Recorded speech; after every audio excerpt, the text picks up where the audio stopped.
Mari kita bersatu hati untuk berdoa. Bapa kami di surga, darah-Mu membungkus kami. Malam ini Tuhan, tibalah saatnya Engkau bersabda. Berbicaralah, urapilah hamba-Mu. Taruh hamba-Mu di belakang salib-Mu, hamba-Mu tidak ada apa-apanya. Darah Yesus membungkus setiap kami, membungkus ruangan ini. Jauhkan dari semua pencuri firman Tuhan, semua kuasa kegelapan roh jahat. Tidak ada satu bisa mengganggu setiap kami. Biar hati dan pikiran kami fokus hanya kepada firman-Mu saja Tuhan. Berikan Tuhan, curahkan roh-Mu di tengah-tengah kami. Kami merindukan kehadiran-Mu Roh Kudus. Ambil alih dari awal sampai akhir Roh Kudus, ambil alih. Dalam nama Yesus kami mengucap syukur. Haleluya. Amin. Shalom. Selamat malam ya. Ya, kita mengucap syukur ya, hari demi hari ya, kita sudah mau seminggu lagi ya bisa lewati ini tahun 2022 ya. Kita melihat Tuhan Yesus baik, amin. Ya, kalau tanpa Tuhan Yesus saya percaya kita tidak ada hari ini ya. Tuhan bagaimana memimpin kita lewati masa-masa sukar, masa-masa menderita, sakit, masalah apapun juga. Tuhan tetap ada di sana ya. Sampai hari ini saya mau sharing firman tentang berjalan bersama Tuhan. Saya tahu ya, setiap kita harus berjalan bersama Tuhan. Itu yang maunya Tuhan ya. Kalau kita berjalan bersama Tuhan adalah orang yang selalu bergaul karib dengan Tuhan. Itu yang Tuhan mau, bersekutu dengan Tuhan, mencari wajah Tuhan, berdoa, minta petunjuk Tuhan. Orang berjalan bersama Tuhan itu sifatnya begitu ya. Ada kita baca di Kejadian 5 ayat 24. Dan Henokh hidup bergaul dengan Allah. Lalu ia tidak ada lagi sebab ia telah diangkat oleh Allah. Betapa indahnya. Saya sudah senang ayat ini. Kadang saya di atas berdoa, aduh indah sekali kalau Tuhan tiba-tiba angkat kita begitu, luar biasa. Tapi di si firman Tuhan berkata 300 tahun Henokh bergaul dengan Tuhan. Umurnya dia meninggal 365 tahun. Berarti mulai 65 dia sudah bergaul dengan Tuhan. Seumur saya dia sudah bergaul. Dulu kan orangnya panjang umur ya. Jadi betapa indahnya waktunya buat Tuhan, bergaul dengan Tuhan. Jadi Tuhan selalu bergaul karib dengan orang yang selalu bergaul karib dengan Tuhan itu pasti selalu akan diberitahukan perjanjiannya. Kita tahu firman Tuhan ini adalah perjanjian ya. Semua janji-janji Tuhan buat kita. Kalau kita tidak bergaul karib dengan Tuhan, kita susah untuk menerima janji-janji Tuhan. Begitu banyak orang puluhan tahun ikut Tuhan tidak pernah mengalami janji-janji Tuhan. Maka kuncinya kenapa kita harus selalu bergaul karib dengan Tuhan ya. Berjalan bersama Tuhan. Itulah perjanjiannya akan diberitahu kepada kita. Nggak mungkin Tuhan memanggil kita masuk kerajaannya kita apa-apa nggak tahu. Itu nggak mungkin punya. Ya, pasti apa yang Tuhan mau kita kerjakan. Hidup ini untuk apa? Kita pasti tahu panggilan kita. Ya, ke depan kehidupan kita bagaimana Tuhan terus. Sebenarnya Tuhan itu Bapak ya, kita sebagai anak. Pernahkah kita melihat Bapak dengan anak tidak pernah berbicara? Atau anak dengan Bapak tidak berbicara? Kecuali musuhan. Kecuali kita hidup dalam dosa. Pasti terputus ya, pasti susah untuk menangkap suaranya, pesan-pesannya. Itu Tuhan menginginkan kita berbicara, bersekutu, berintim dengan dia, itulah bergaul dengan Tuhan ya. Seseorang yang berjalan dengan Tuhan pasti senantiasa. Saya merasakan waktu ini begitu singkat. Tidak terasa 22 tahun melayani Tuhan. Tiap hari bersekutu dengan dia. Berbicara dengan dia. Berdoa dengan dia. Mencari wajahnya. Betapa indahnya.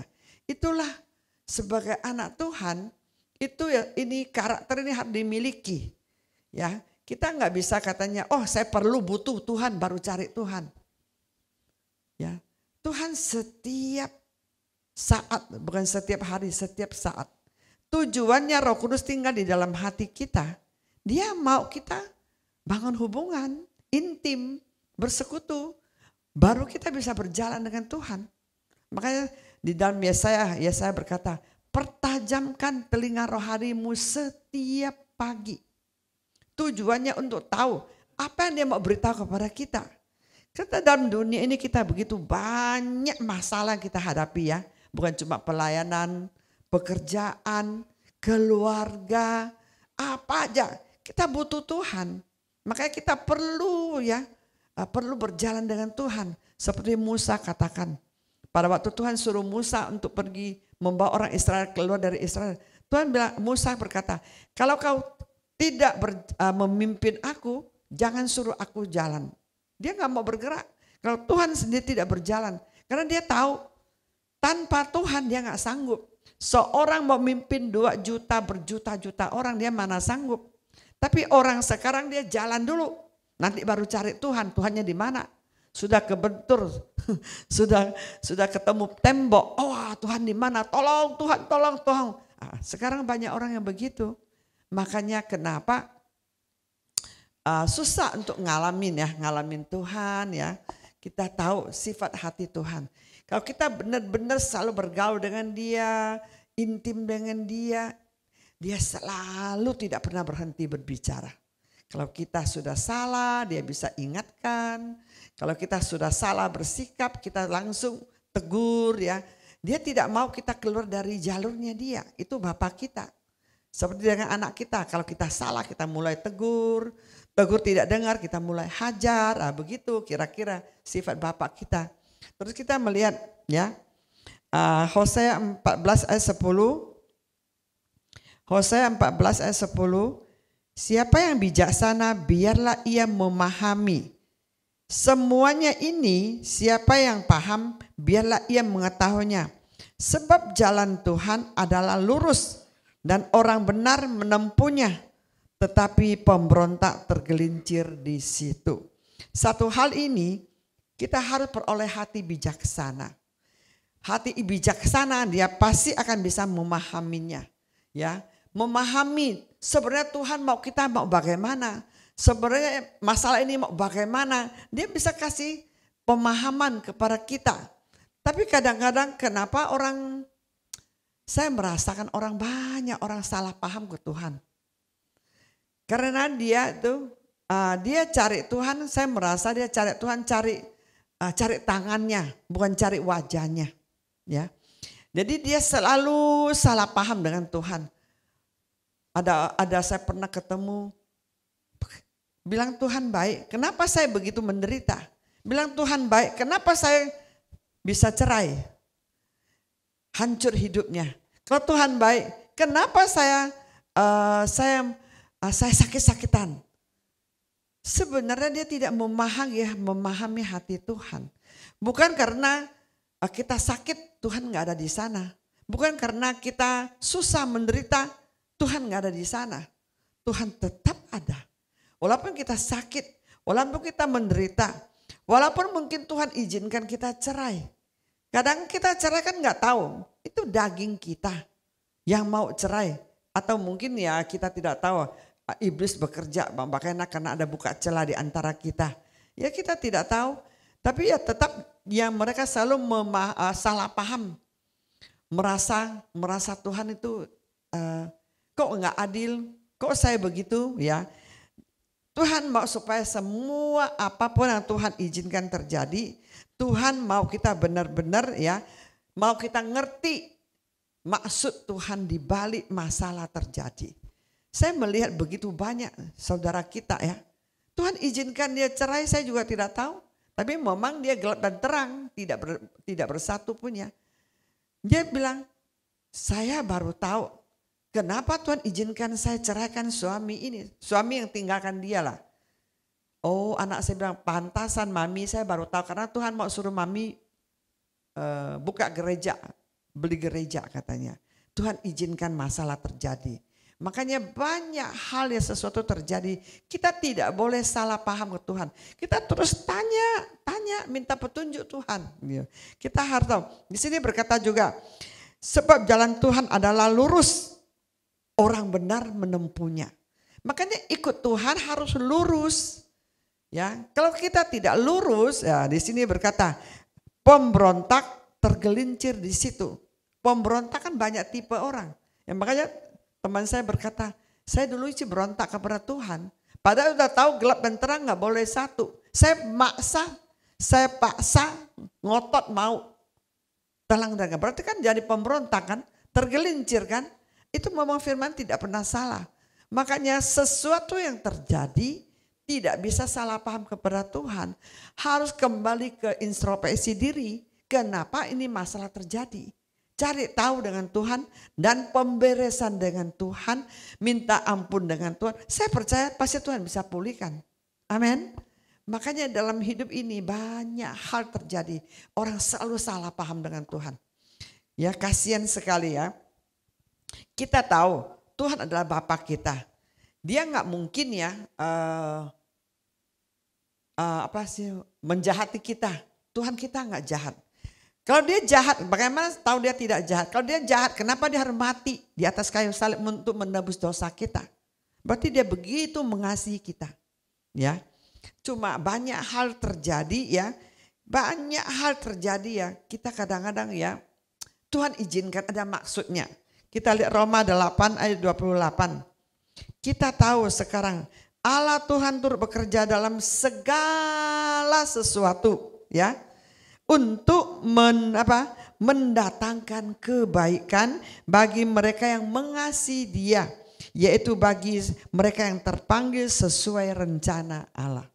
Makanya hidup ini saya selalu merasa apapun Tuhan izinkan terjadi ada maksud di balik itu ya.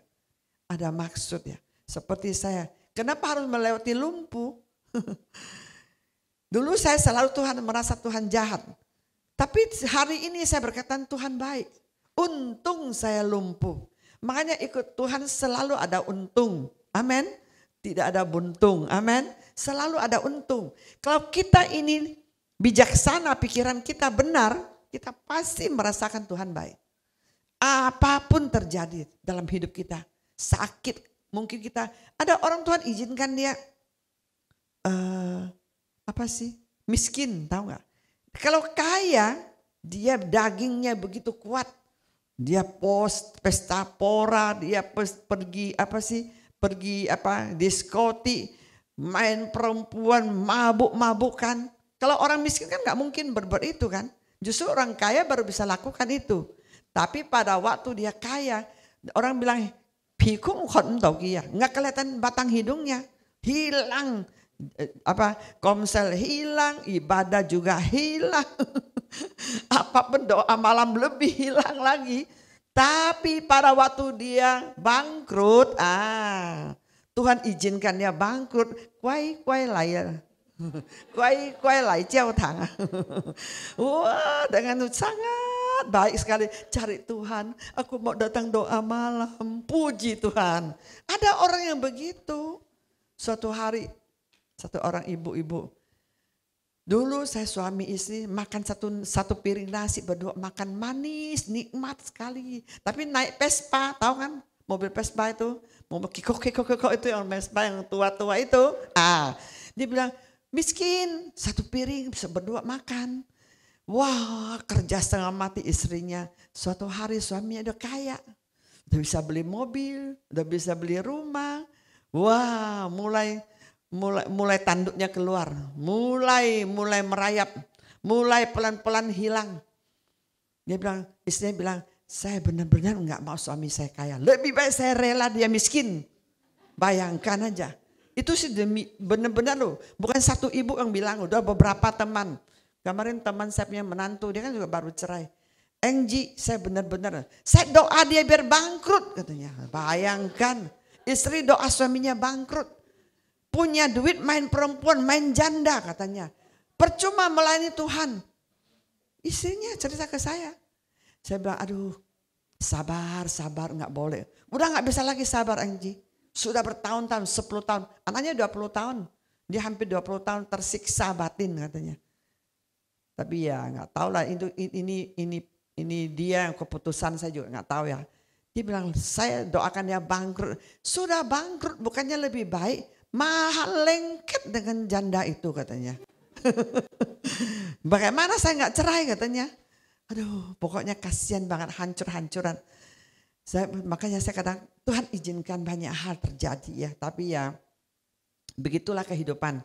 Tapi satu hal kita ingat ya, kita lihat Ayub 42 ayat 2 ya, kita coba lihat ya.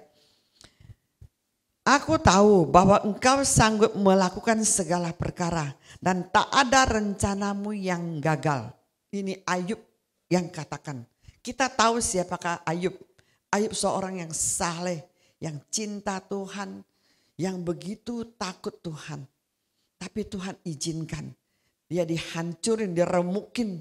Anaknya meninggal, hartanya habis semua, terbakar sampai badannya borok-borok hancur. Tapi dia yang katakan, aku tahu engkau sanggup melakukan segala sesuatu. Dalam keterpurukan dia tidak menyalahkan Tuhan. Dia tidak menyalahkan Tuhan.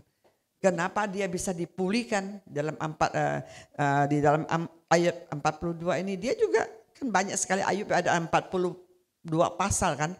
Dia bilang, aku tahu bahwa engkau sanggup melakukan segala sesuatu, tak ada rencanamu yang gagal. Walaupun iblis merancangkan yang jahat buat dia, lewat istrinya, kutukilah Tuhanmu. Kenapa lu percaya Tuhanmu yang begitu jahat? Sampai hancur-hancuran 10 anak mati. Berkat habis semua, kambing domba habis semua. Tapi Ayub berkata, aku menjaga mulutku, aku tidak mau menyakiti hati Tuhan. Luar biasa. Ayub tetap pegang Tuhan eret-eret. Walaupun dia terpuruk, dia hancur habis-habisan, borok. Sampai pakai beling ya untuk garuk dia punya borok-borok seluruh badan. Dia tetap masih mengaku kebesaran Tuhan. Makanya di dalam Asal 42 dia berkata, aku cabut segala perkataanku. Maksudnya dia cabut kalau ada perkataan yang salah. Dia pemberesan dengan Tuhan. Akhirnya dia dipulihkan, lipat-lipat Tuhan kembalikan kepada dia. Anak 10 anak, kembalikan lagi 10 anak. Bagi Tuhan tidak ada yang mustahil, amin. Tergantung sikap hati kita. Sikap hati kita ini ya, pikiran kita, sikap hati kita kalau salah tidak benar, jangan harap ada pemulihan. Malah iblis yang ambil keuntungan dalam kesempitan menghancurkan hidup kita. Makanya dalam keadaan apapun juga kita tetap pemberesan dengan Tuhan. Amin. Kita harus selalu ada hati yang bijaksana. Harus tahu ini masalah terjadi kenapa. Kalau memang saya ada salah seperti Ayub, aku cabut perkataanku dalam nama Yesus. Aku mungkin salah ngomong kan, ngoceh-ngoceh, dia juga ada sedikit ngoceh-ngoceh kan. Dia kutuki diri sendiri kan. Kapan lu lahir? Buat apa lu lahir sampai saya menderita? Maksudnya kenapa enggak waktu di kandungan kamu mati? Dia mengutuki diri sendiri. Makanya saudaraku, setiap kita kalau seseorang yang selalu berjalan dengan Tuhan, pasti mempunyai hati bijaksana seperti Pak Ayub. Ya Pak Ayub, seperti terpikir dengan Pak Ayub, ya, luar biasa ya Nabi Ayub ini ya luar biasa. Makanya saudaraku saya ingatkan, kalau kita ada masalah, minta ampun pemberesan, jangan ngeyel, jangan berontak, jangan merasa diri benar, jangan sombong, jangan keras kepala, jangan pakai logika. Itu malah akan membuat diproses makin lama seperti orang Israel. Ya, 40 tahun. Bayangkan aja, menderita enggak? Ya, maka kita perlu ya benar-benar hati bijaksana ya untuk mengetahui tentang semua kejadian dalam hidup ini ya. Orang berjalan Tuhan, saya selalu merasa saya mengucap syukur. Walaupun saya kadang sakit kepada COVID, aduh banyak sekali lah. Sampai setelah COVID nanti apalagi tifus lagi, apalagi sampai radang mah. Ini marah masih terlalu kurang fit ya. Tapi saya tidak takut, saya terus di atas berdoa. Sampai obat-obat saya mulai stop. Karena terlalu banyak obat juga bukan bisa merusak badan saya sampai berkata dengan iman. Saya terus percaya, mengucap syukur, bernyanyi di atas, berkatakan dengan iman, lawan ini semua masalah. Tuhan izinkan terjadi, pasti ada maksud Tuhan. Amin. Ya mungkin lewat penyakit kita bisa lebih lebih bisa belas kasihan kepada orang yang sakit-sakit. Kita rasakan kita sakit susah sekali kan. Jadi tahu kita harus banyak perhatikan orang yang sakit. Apapun yang terjadi dalam hidup ini, enggak ada satupun yang Tuhan tidak tahu. Tidak ada satupun yang Tuhan tidak bekerja. Tuh tidak turut bekerja. Amin. Ya mari kita lihat yang di Roma 8 ayat 31. Sebab itu apakah akan kita katakan tentang semuanya itu? Jika Allah di pihak kita, siapakah yang akan melawan kita? Kita harus pegang ini firman Tuhan, ya. Bukan karena kita masalah kita sudah langsung malas, kecewa, sudah tawar hati. Firman pun tidak pernah baca, doa pun udah malas-malasan. Kita harus tahu, kita makin dekat Tuhan dalam kondisi keadaan kita sesusah-susah apapun, masalah sebesar apapun, justru kita akan dapat pembelaan dari Tuhan. Amin. Kita akan kita tahu di Yosua ya, kita tahu tentang Yosua. Siapakah Yosua? Yosua adalah setelah Musa meninggal yang Tuhan pilih sendiri adalah satu pemimpin nama Yosua, anak muda itu yang begitu dekat dengan Musa. Pada waktu dia mau masuk ke dalam tanah Kanaan tidak gampang. Dia sampai Tuhan, kalau kita baca di surat di pasal Yosua 1 sampai berapa gitu semua, saya suka baca itu. Bagaimana Tuhan pesan kepada Yosua, jangan tawar hati, jangan tawar. Karena dia keadaan takut, dia seorang anak muda, pimpin berjuta-juta orang untuk masuk Kanaan. Itu tidak gampang. Dia begitu banyak hadapi musuh-musuh di sekeliling. Ya mau lewatin sungai Yordan itu. Begitu banyak musuh-musuh, tapi Yosua ini dahsyat banget. Saya perhatikan ya dia punya riwayatnya itu. Pada waktu dia melawan suku Ai, melawan suku Gibeon di sana.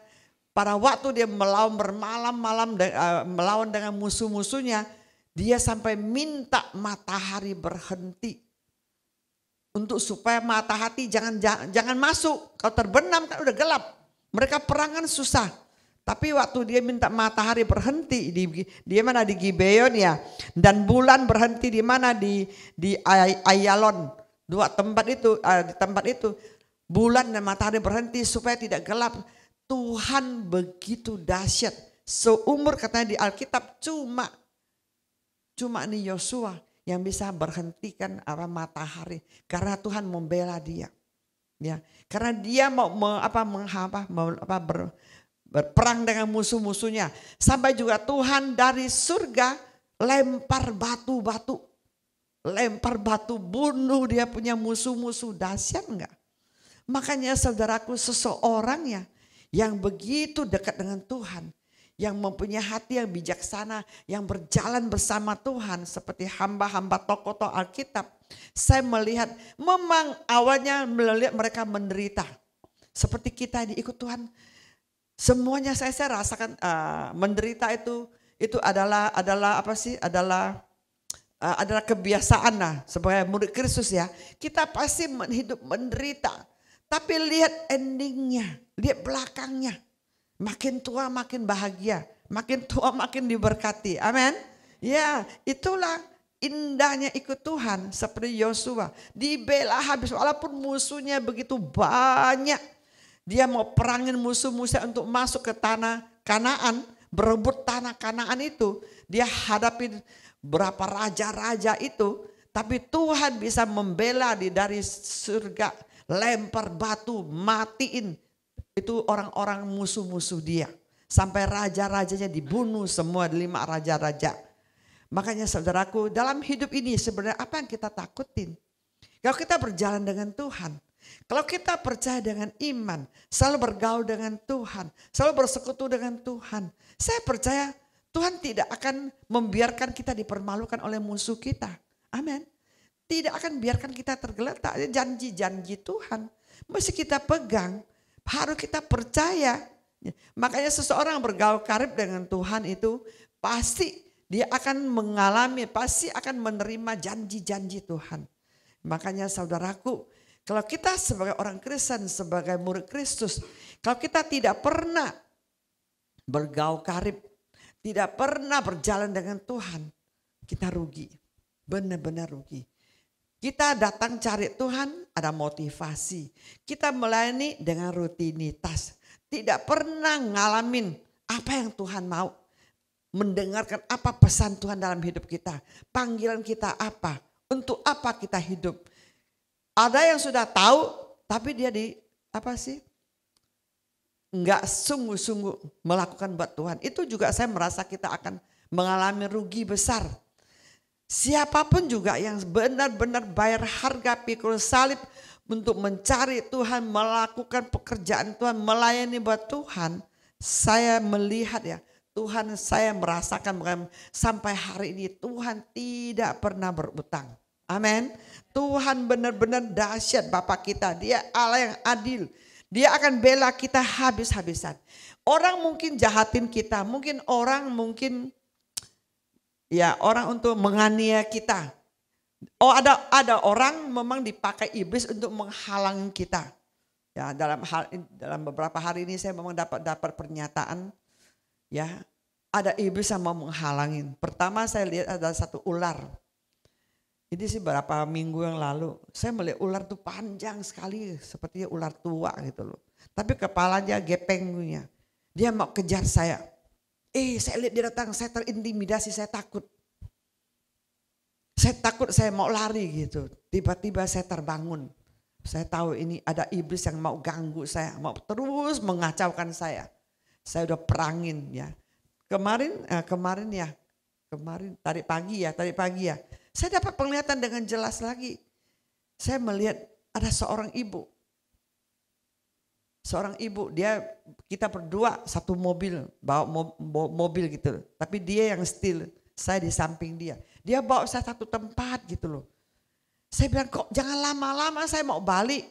Karena saya udah tahu ada sekelompok orang lagi tunggu saya. Sekelompok orang gitu loh. Jadi membutuhkan saya. Saya bilang enggak boleh lama-lama, saya mau cepat-cepat mau balik, mau pulang. Dia sengaja halang-halangin saya. Makan sebentar, berhenti, cepat saya mau pulang ke sana lagi tunggu saya. Dia seperti orang tuli nggak mau dengerin saya. Saya kesal sekali gitu loh. Jadi saya mau menolong yang sekelompok orang yang tunggu saya tidak bisa karena saya enggak.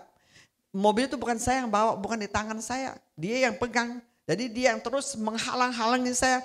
Turun di sini sebentar, makan di sana sebentar, saya ngomel-ngomel. Cepat, dia cuekin, dia gak mau dengar. Sampai saya balik ke sana, itu sekelompok orang itu hilang. Hilang berantakan, saya lihat tempat tinggal mereka itu berantakan. Dan saya melihat tuh banjir masuk ke dalam kamar mereka. Saya terbangun, saya tahu ini iblis terus mulai bergerak, terus menghalangin. Mungkin dengan cara apa kita tidak tahu ya, cara penyakit atau apa kita tidak tahu, terus kita harus perangin. Amin. Jadi kita harus tahu, percaya Tuhan pasti membela kita. Amin. Kita tidak bisa mengandalkan kekuatan sendiri. Saya selalu ingat nih, gereja Abalab Jamaka ada gereja berdoa. Kenapa harus berdoa? Peperangan. Apapun yang kita dapat kita harus perangin, usir tuh roh jahat itu. Karena dia memang tidak mau kita mengabarkan Injil. Kita tidak mau kita melayani dengan maksimal. Dia mau menghalangi supaya kita jangan maksimal melayani Tuhan. Mungkin ya lewat orang, lewat masalah, lewat penyakit, lewat apa kita tidak tahu. Satu hal tapi saya percaya Tuhan pembelaku. Amin. Saya serahkan ini ke Tuhan. Saya perangin ini ke Tuhan. Saya tidak takut. Jadi kita harus berani. Harus mempunyai iman yang hadapi tentang hal begini. Ada orang mau melayani Tuhan, tapi yang suaminya halangin.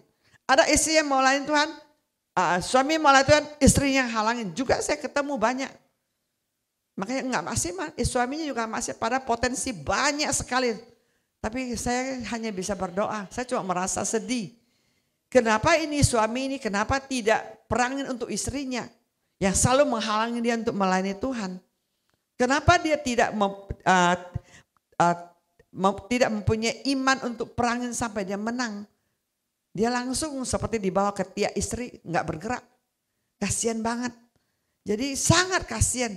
Padamkan talenta yang Tuhan kasih semua dikubur. Tidak bergerak. Aduh, kasihan banget. Makanya dalam hidup ini kita perlu hikmat bijaksana dari Tuhan. Amin. Kita tahu kita hidup untuk apa. Kita harus tahu tujuan hidup kita. Kita harus tahu panggilan kita. Kita tahu kita ini Tuhan mau pakai. Jadi kita mesti apapun yang telah Tuhan berikan kita harus salurkan. Harus berbuah-buah buat Tuhan. Ya, karena suatu hari kita akan tanggung jawab di hadapan Tuhan. Karena Tuhan selalu mau kita mempunyai masa depan yang baik. Amin. Tuhan mau udah memilih kita, memanggil kita menjadi muridnya, hidup dalam kerajaannya. Tapi kita tidak berbuat apa-apa. Semuanya, makanya Tuhan kenapa mau kita berjalan dengan dia, dia arahkan terus. Tapi jalannya Tuhan bukan indah, bukan enak. Jalan yang sempit, jalan yang menderita, jalan yang liku-liku. Ya, kita tahu seperti tokoh Alkitab ya. Semua murid Yesus, semua tokoh Alkitab, semua nggak ada satu yang nggak menderita. Nggak ada satu yang nggak menderita. Kalau kita baca Alkitab, semua menderita. Tapi kita percaya kita punya Allah pembela kita. Amin. Kita punya Tuhan apa sih penolong kita. Kita beriman, percaya apapun halangan kita masih perangin kita. Jangan sampai kalah, kita harus menang ya. Terakhir kita melihat Amsal 23 ayat 18. Karena masa depan sungguh ada dan harapanmu tak akan hilang.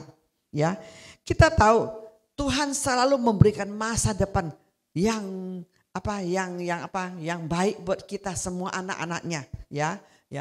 Firman Tuhan selalu berkata, rancanganku bukan rancanganmu, jalanku bukan jalanmu. Kita merasa kadang kita, wow duit banyak-banyak, kaya-kaya, rumah gede-gede. Wah itu baru masa depan. Belum tentu. Belum tentu. Tuhan lebih tahu. Kayak dulu saya pertama kali mau dipanggil melayani Tuhan full time. Saya memang panggilan full time oleh Tuhan. Buka gereja. Pada waktu itu saya langsung pikir, siap-siap miskin. Siap-siap jadi hamba Tuhan miskin, kere. Ini siap-siap jangan pergi makan dimsum ya. Hati ini pikir, dulu kan suka makan dimsum di BRI ya sama anak-anak. Kemana makan restoran, ini siap-siap loh. Kalau mau jadi hamba Tuhan siap-siap miskin gitu. Itu pikiran bodoh itu. Itu pikiran iblis mengintimidasi kita. Padahal Tuhan beritahu kepada kita. Tuhan mau berjanji kita yang mengasihi dia akan diberkati. Tapi kita tidak kejar berkat. Sampai anak cucu pun kita akan diberkati. Kita yang sungguh-sungguh. Makanya sampai hari ini saya tadi baru ngobrol sama anak saya. Aduh kita makan sampai nggak berani makan. Makan sampai takut makan gitu. Benar karena saking banyak berkatnya sampai kita takut makan. Dulu kira kita melayani Tuhan mungkin pasti susah, menderita, miskin, gak ada masa depan, pasti hancur, pasti susah lah. Kan saya banyak lihat hamba Tuhan di Kalimantan begitu miskin gitu. Jadi kita merasa, aduh ini siap-siap menjadi miskin, terasa seperti gak ada masa depan. Tapi itu benar itu pikiran dari iblis ya. Tapi Tuhan berjanji ya, masa depan sungguh ada dan harapanmu tak akan hilang. Sampai anak cucu pun diberkati. Amin. Saya bilang sama anak saya, kalian ya kalau Tuhan sudah mau memanggilmu, jangan pikir panjang. Jangan pikir panjang, percaya pegang firman Tuhan.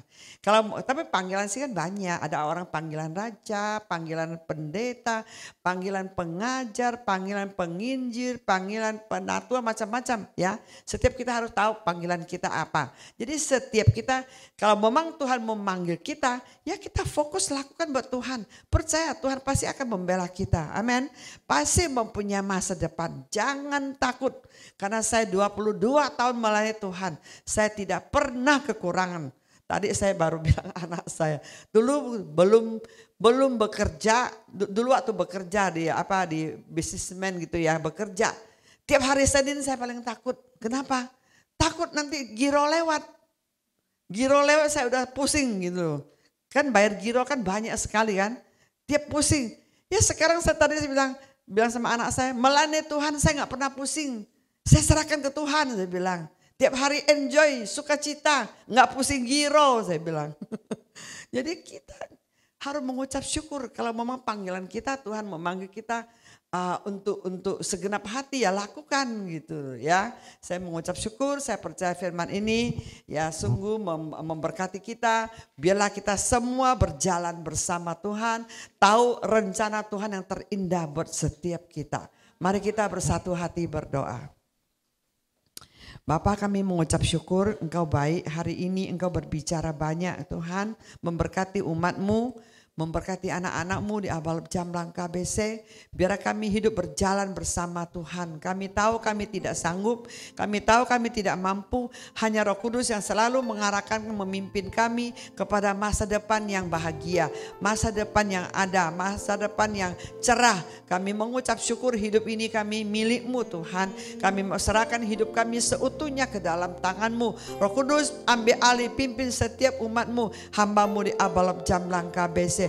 Biar mereka tetap setia, semangat, antusias, sungguh-sungguh, segenap hati buat pekerjaan-Mu, buat kehidupannya Tuhan. Kami mengucap syukur walaupun firman-Mu berhenti, tapi Engkau tidak pernah berhenti berbicara kepada setiap kami. Terima kasih Bapa, kami serahkan semuanya ke dalam tangan-Mu. Di dalam nama Yesus hamba mengucap syukur dan berdoa. Haleluya. Amin.